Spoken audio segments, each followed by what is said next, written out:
Tu es propriétaire d'un chien réactif et à chaque fois qu'il se met à aboyer, tirer sur sa laisse ou encore pire, qu'il explose, tu ne sais plus quoi faire. Eh bien, si c'est ton cas, aujourd'hui, tu es au bon endroit. Je m'appelle Maëlie Richard, je suis technicienne en santé animale, mais aussi intervenante en comportement canin chez Évolution Canine. Et aujourd'hui, je te donne mon truc infaillible pour savoir quoi faire quand ton chien explose à la vue d'un déclencheur. Être propriétaire de chien réactif, ça a son lot de défis. Ici, on ne vient pas simplement parler du jugement des autres qui sont parfois très lourds à porter. On vient parler aussi des méthodes et des techniques d'entraînement, mais aussi des séquences, des marqueurs, de la vitesse d'entraînement qu'on doit mettre en place avant chaque sortie. Ça peut parfois être très lourd pour les propriétaires de se démêler au travers tout ça et c'est ce qui fait en sorte que lorsqu'on arrive sur le terrain devant un chien qui réagit vraiment à un déclencheur, eh bien, on se retrouve bredouille à plus trop savoir quoi faire. Donc, premièrement, je vais vous dire ici quel matériel vous allez avoir besoin pour réussir cette technique infaillible. Vous allez avoir besoin ici d'une pochette à récompense, mais aussi de récompenses de nourriture ultra appétante.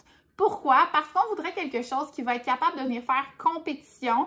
Et là, je mets des guillemets au mot compétition parce que parfois, la vision tunnel d'un chien réactif fait qu'il n'y aura rien d'aussi payant pour lui qui va lui permettre de décrocher. Donc, la nourriture le plus haut en valeur à ses yeux possible au niveau de sa motivation et évidemment de sa laisse et de son harnais ou de son collier plat pour faire les exercices à la maison. La première chose à considérer ici, c'est qu'on fait face à un chien qui vit une réaction, donc il est déjà dans son émotion forte. Si on se rappelle des zones vert, jaune, rouge, eh bien on a un chien qui est dans sa zone rouge, donc qui réagit, explose. Il faut trouver quelque chose pour le faire physiquement décrocher dans son environnement pour revenir vers nous. Est-ce que c'est une session d'entraînement? Pas du tout. On parle ici plus de gestion et de méthode SOS. Par contre, un petit peu comme les exercices de feu à notre école quand on était plus jeune, eh bien, c'est important de pratiquer ces choses-là pour qu'elles deviennent un peu plus faciles à faire sur le terrain quand ça va réellement vous arriver, mais aussi pour que votre chien sache un petit peu plus quoi faire dans les contextes problématiques.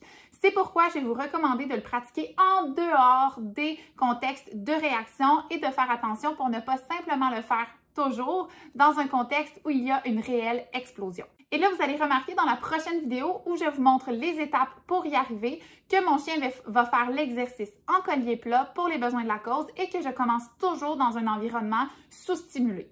Donc, vous pouvez faire le même exercice dans la maison pour commencer ou simplement le faire à l'extérieur, comme dans la vidéo ici, dans un environnement dans lequel votre chien est très habitué, voire plus que saturé en distraction. Donc, aucune distraction, que ce soit visuelle, olfactive, autre que ce qu'il connaît déjà.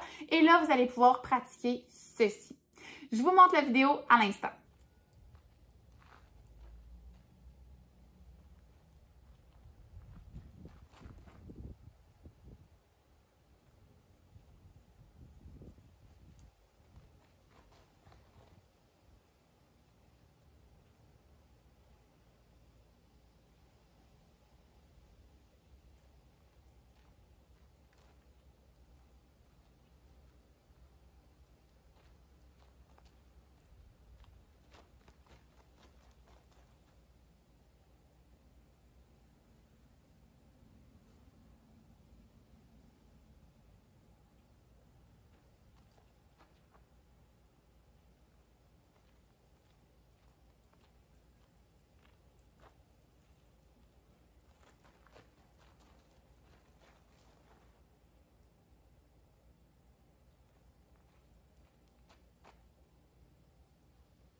Et voilà, j'espère que vous avez bien apprécié les étapes de l'exercice à faire et que vous allez être capable de les mettre en application dans la zone verte de votre chien avant qu'il se retrouve malheureusement dans sa potentielle zone rouge.